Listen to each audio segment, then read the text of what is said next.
ચાણોદાવાના મુખ્ય માર્ગ પર આવેલું શ્રી બીએન હાઈસ્કૂલની બાજુમાં નાળું આવેલું છે, જે આશરે 100 વર્ષ જૂનું છે. ગાયકવાડી સમયનું બનાવેલું છે.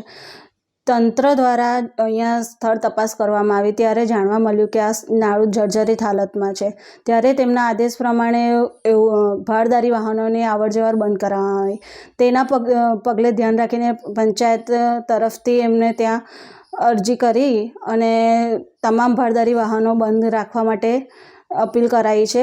અને જનતાને પણ કહેવામાં આવ્યું છે કે ભારદારી વાહનો પણ બંધ રાખે અને અમારા સાથે સાથ સહકાર આપીને આ નાળું જ બને ત્યાં સુધી સહકાર આપે. બસના રૂટ માટે એવું કીધું છે કે સરકારી દવાખાના સુધી બસ અંદર આવી શકશે, જેથી કરીને વિદ્યાર્થીઓને તકલીફ ના પડે. ગામમાં નોકરિયાતો છે, છોકરાઓ જે નોકરી કરવા માટે જાય છે, એમને સમયસર ત્યાં સુધી પહોંચી શકે તેના માટે બસને એસટી ડેપોમાં જાણ કરવામાં આવી છે. લેખિત અરજી કરી છે કે બસ સરકારી દવાખાના સુધી આવી શકે.